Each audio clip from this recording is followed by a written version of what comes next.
News18 ಕನ್ನಡದ digital ಕಂಟೆಂಟ್ಗೆ ಸ್ವಾಗತ. ನಾನು ಮಾದೇಶ್.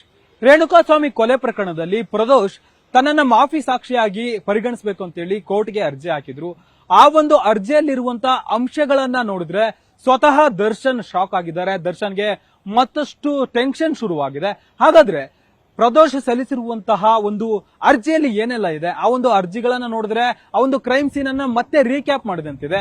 ಅದ್ರ ಬಗ್ಗೆ ನಾನು ನಿಮ್ಗೆ ಎಕ್ಸ್ಪ್ಲೈನ್ ಮಾಡ್ತಾ ಹೋಗ್ತೀನಿ. ಅದಕ್ಕೂ ಮುನ್ನ ನಮ್ಮ ನ್ಯೂಸ್18 ಕನ್ನಡದ ಯೂಟ್ಯೂಬ್ ಚಾನಲ್ ಅನ್ನ ನೀವು ಇನ್ನೂ ಸಬ್ಸ್ಕ್ರೈಬ್ ಮಾಡಿಲ್ಲ ಅಂದ್ರೆ ಸಬ್ಸ್ಕ್ರೈಬ್ ಮಾಡಿ, ಲೈಕ್ ಮಾಡಿ, ಶೇರ್ ಮಾಡಿ, ಹಾಗೂ ಸೋಷಿಯಲ್ ಮೀಡಿಯಾದ ಪ್ಲಾಟ್ಫಾರ್ಮ್ ಗಳನ್ನು ಕೂಡ ನೀವು ಫಾಲೋ ಮಾಡಿ. ಅಂದ್ರೆ ಇನ್ಸ್ಟಾಗ್ರಾಮ್, ಫೇಸ್ಬುಕ್ ಮತ್ತೆ ಎಕ್ಸ್ ಖಾತೆಗಳನ್ನು ಕೂಡ ನೀವು ಫಾಲೋ ಮಾಡಿ ಎಕ್ಸ್ಕ್ಲೂಸಿವ್ ಮತ್ತೆ ಇಂಟ್ರೆಸ್ಟಿಂಗ್ ಕಂಟೆಂಟ್ ಗಳನ್ನ ನೋಡಬಹುದು. ರೇಣುಕಾಸ್ವಾಮಿ ಕೊಲೆ ಪ್ರಕರಣದಲ್ಲಿ ಒಂದು ಮೇಜರ್ ಟ್ವಿಸ್ಟ್ ಪಡೆದುಕೊಂಡಿತ್ತು.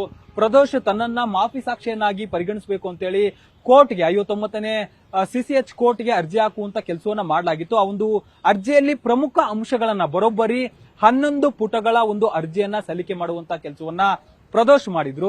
ಆ ಒಂದು ಅರ್ಜಿಯಲ್ಲಿ ಸಾಕಷ್ಟು ಅಂಶಗಳನ್ನ ಉಲ್ಲೇಖ ಮಾಡಲಾಗಿದೆ. ಅಂದ್ರೆ ದರ್ಶನ್ ಎಷ್ಟು ವರ್ಷಗಳಿಂದ ಆತನಿಗೆ ಪರಿಚಯ ಇದ್ದಾರೆ ಅಂದ್ರೆ ಸುಮಾರು 2020 ವರ್ಷಕ್ಕೂ ಮುಂಚೆ ಅಂದ್ರೆ 2002ರಿಂದಲೂ ಕೂಡ ದರ್ಶನ್ ತನಗೆ ಪರಿಚಯ ಇದ್ದಿರೋದಾಗಿ ಪ್ರದೋಷ್ ಆ ಒಂದು ಅರ್ಜಿಯಲ್ಲಿ ಉಲ್ಲೇಖ ಮಾಡುವಂತ ಕೆಲಸವನ್ನು ಮಾಡಿದ್ದಾನೆ. ಜೊತೆಗೆ ಘಟನೆ ನಡೆದಂತ ದಿನ ಅಂದ್ರೆ ಆ ರೇಣುಕಾಸ್ವಾಮಿಯ ಕೊಲೆ ನಡೆದಂತ ದಿನ ಏನಾಗಿತ್ತು, ಆ ಒಂದು ದಿನದಲ್ಲಿ ದರ್ಶನ್ ಎಷ್ಟು ಗಂಟೆಗೆ ಆತನನ್ನ ಕರೆಸಿಕೊಂಡಿದ್ದ, ಎಷ್ಟು ಗಂಟೆಗೆ ಆತ ಹೋಗಿದ್ದ, ಇದೆಲ್ಲವನ್ನು ಕೂಡ ಅರ್ಜಿಯಲ್ಲಿ ಮೆನ್ಷನ್ ಮಾಡುವಂತ ಕೆಲಸವನ್ನ ಮಾಡಿದ್ದಾನೆ. ಅಂದ್ರೆ ಜೂನ್ 8ರ 2024 ಜೂನ್ 8ರಂದು ಸಂಜೆ 4:30ರಿಂದ 5:30ರವರೆಗೆ ನಡೆದಿತ್ತಲ್ಲ ಈ ಒಂದು ವಿಚಾರ ಅಂದ್ರೆ ಕ್ರೈಮ್ ಸೀನ್, ರೇಣುಕಾಸ್ವಾಮಿ ಕೊಲೆ ನಡೆದಂತ ಒಂದು ಅವರ್ ಏನಿದೆ ಅದ್ರ ಬಗ್ಗೆ ನೀಟಾಗಿ ಮೆನ್ಷನ್ ಮಾಡುವಂತ ಕೆಲಸವನ್ನು ಮಾಡಿದ್ದಾರೆ. ಅವತ್ತು ಮಧ್ಯಾಹ್ನ 3 ಗಂಟೆ ಸುಮಾರಿಗೆ ದರ್ಶನ್ ಅವರನ್ನ ಕರೆಸಿಕೊಳ್ಳುವಂತ ಕೆಲಸವನ್ನ ಮಾಡಿದ್ರು ಅಂತ. ಅಂದ್ರೆ ಪ್ರದೋಷ್ ದರ್ಶನ್ ಅವರ ಮನೆಗೆ ಹೋಗಿರ್ತಾರೆ.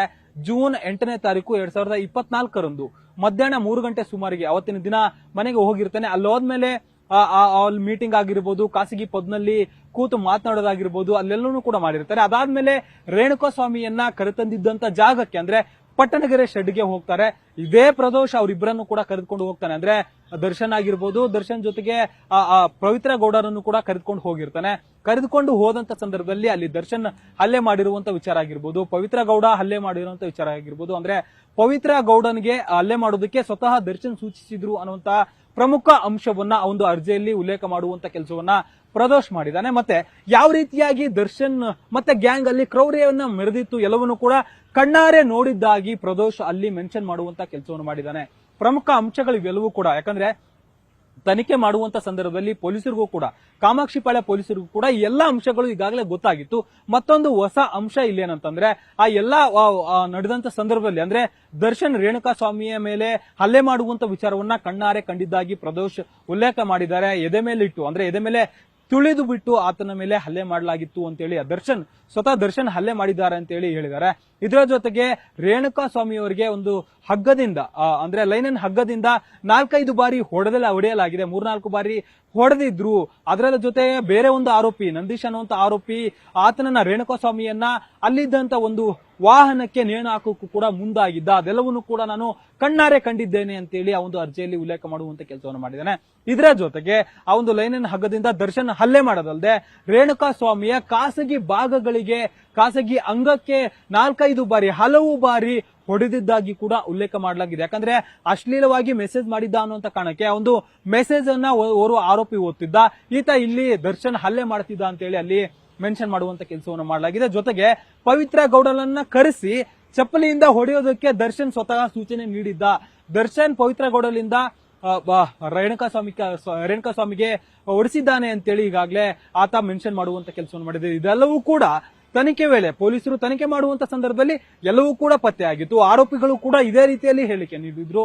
ಜೊತೆಗೆ ತನಿಖೆ ಮಾಡುವಂತ ಸಂದರ್ಭದಲ್ಲಿ ಇದಕ್ಕೆ ಸಂಬಂಧಪಟ್ಟಂತೆ ಸೂಕ್ತ ದಾಖಲೆಗಳು ಕೂಡ ಅಂದ್ರೆ ಡಿಜಿಟಲ್ ಎವಿಡೆನ್ಸ್ಗಳು ಕೂಡ ಮತ್ತೆ ರಕ್ತದ ಸ್ಯಾಂಪಲ್ಗಳು ಅಂದ್ರೆ ರೇಣುಕಾಸ್ವಾಮಿಯ ರಕ್ತದ ಕಲೆಗಳು ಮತ್ತೆ ದರ್ಶನ್ ಬಟ್ಟೆಗಳ ಮೇಲೆ ಕೂಡ ಪತ್ತೆ ಆಗಿತ್ತು.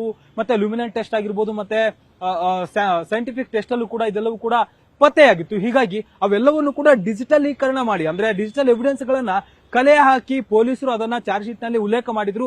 ಅದಕ್ಕೆ ಸಂಬಂಧಪಟ್ಟಂತೆ ಐ ವಿಟ್ನೆಸ್ ಗಳು ಬೇಕಿತ್ತಲ್ಲ, ಮತ್ತೋರ್ವ ಐ ವಿಟ್ನೆಸ್ ಈ ಪ್ರದೋಷ್ ಆಗ್ತಾನೆ ಈ ಒಂದು ಕೇಸ್ನಲ್ಲಿ. ಹೀಗಾಗಿ ಮಾಫಿ ಸಾಕ್ಷಿಯನ್ನಾಗಿ ಆತನನ್ನ ಇಲ್ಲಿ ಉಲ್ಲೇಖ ಮಾಡೋದಕ್ಕೆ ಈಗಾಗಲೇ ಕೋರ್ಟ್ ಕೂಡ ಅಭಿಪ್ರಾಯವನ್ನ SPP ಅಭಿಪ್ರಾಯವನ್ನ ಕೇಳುವಂತ ಕೆಲಸವನ್ನ ಮಾಡಿತ್ತು. ಈಗಾಗಲೇ SPP ಅವರು ಕೂಡ ಈತನನ್ನ ಅಂದ್ರೆ ಪ್ರದೋಷ್ನನ್ನ ಈ ಒಂದು ಪ್ರಕರಣದಲ್ಲಿ ಮಾಫಿ ಸಾಕ್ಷಿಯನ್ನಾಗಿ ಪರಿಗಣನೆಗೆ ತೆಗೆದುಕೊಳ್ಬಹುದು ಅಂತೇಳಿ ತಮ್ಮ ಅಭಿಪ್ರಾಯವನ್ನ ವ್ಯಕ್ತಪಡಿಸಿದ್ರು. ಇಲ್ಲಿ ಇಷ್ಟು ದಿನಗಳ ಕಾಲ ಪ್ರದೋಷ್ ಏನ್ ಹೇಳಿದ ಅಂದ್ರೆ ಕೋರ್ಟ್ ನ ಮುಂದೆ ಏನೆಲ್ಲ ಹೇಳ್ತಿದ್ದ ಅಂದ್ರೆ, ನಾನು ಯಾವುದೇ ಕಾರಣಕ್ಕೂ ಕೂಡ ತಮ್ಮ ಮೇಲಿನ ಆರೋಪವನ್ನ ಒಪ್ಕೊಳ್ಳೋದಿಲ್ಲ, ಅದೆಲ್ಲವೂ ಕೂಡ ಸುಳ್ಳು ಅಂತೇಳಿ ಹೇಳ್ತಿದ್ದ. ಜೊತೆಗೆ ಪೊಲೀಸರ ಮುಂದೆ ಹೇಳಿಕೆ ಕೊಟ್ಟಿರುವಂತದ್ದು ಕೂಡ ಸುಳ್ಳು ಅನ್ನುವಂತ ರೀತಿಯಲ್ಲಿ ವಾದ ಮಾಡ್ತಿದ್ದ. ಪೊಲೀಸರು ತನಿಖೆ ವೇಳೆ ಪತ್ತೆ ಹಚ್ಚಿರುವಂತಹ ಸಾಕ್ಷ್ಯಗಳೇ ತಪ್ಪು ಅನ್ನುವಂತ ರೀತಿಯಲ್ಲಿ ತಾನು ಕೋರ್ಟ್ ನಲ್ಲಿ ತನ್ನನ್ನ ಡಿಫೆಂಡ್ ಮಾಡ್ಕೊಳ್ಳುವಂತ ಕೆಲಸವನ್ನು ಮಾಡ್ತಿದ್ದ. ಆದ್ರೆ ಈಗ ತನ್ನ ತಪ್ಪಿನ ಅರಿವಾಗಿ ತಾನು ಎಲ್ಲವನ್ನೂ ಕೂಡ ಸತ್ಯವನ್ನ ಹೇಳ್ತೇನೆ ಅಂತೇಳಿ ಪ್ರತಿಯೊಂದು ಅಂಶವನ್ನು ಕೂಡ ಅಲ್ಲಿ ಉಲ್ಲೇಖ ಮಾಡುವಂತ ಕೆಲಸವನ್ನು ಮಾಡಿದ್ದಾನೆ. ಜೊತೆಗೆ ಈ ಒಂದು ಘಟನೆ ಆದ್ಮೇಲೆ ಅಂದ್ರೆ ರೇಣುಕಾಸ್ವಾಮಿ ಮೇಲೆ ಹಲ್ಲೆ ಮಾಡಿ ಎಲ್ಲರೂ ಕೂಡ ಮತ್ತೆ ಅಲ್ಲಿಂದ ಪಬ್ಗೆ ಹೋದಂತ ಸಂದರ್ಭದಲ್ಲಿ ಅದಾದ್ಮೇಲೆ ದರ್ಶನ್ಗೆ ನೇರವಾಗಿ ಈತನೇ ಹೋಗಿ ರೇಣುಕಾಸ್ವಾಮಿ ಸಾವನ್ನಪ್ಪಿರುವಂತ ಸುದ್ದಿ ಹೋಗಿ ಮುಟ್ಟಿಸಿದ್ದ. ಅದಾದ್ಮೇಲೆ ದರ್ಶನ್ ಅವರು ಶಾಕ್ಗೆ ಒಳಗಾಗಿದ್ರು.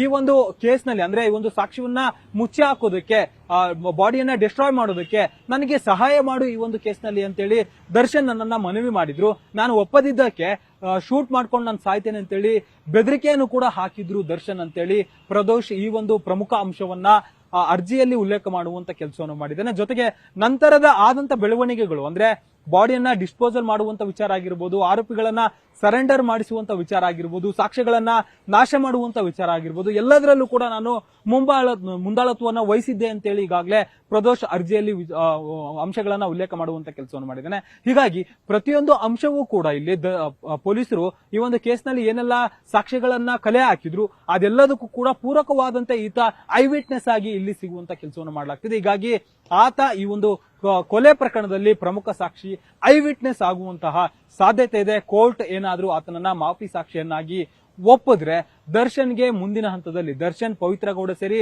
ಉಳಿದ ಆರೋಪಿಗಳಿಗೂ ಕೂಡ ಕನ್ವಿಕ್ಟ್ ಆಗುವವರೆಗೂ ಕೂಡ ಇದು ದೊಡ್ಡ ಸಂಕಷ್ಟವಾಗಿ ಪರಿವರ್ತನೆ ಆಗುವಂತ ಸಾಧ್ಯತೆ ಇದೆ. ಕೋರ್ಟ್ ಏನ್ ಆದೇಶ ಮಾಡುತ್ತೆ ಅನ್ನೋದನ್ನ ಕಾದ್ ನೋಡ್ಬೇಕಿದೆ. ಕ್ಯಾಮರಾ ಪರ್ಸನ್ ವಿಶ್ವನಾಥ್ ಜೊತೆ ಮಾದೇಶ್, ನ್ಯೂಸ್ 18 ಕನ್ನಡ, ಬೆಂಗಳೂರು.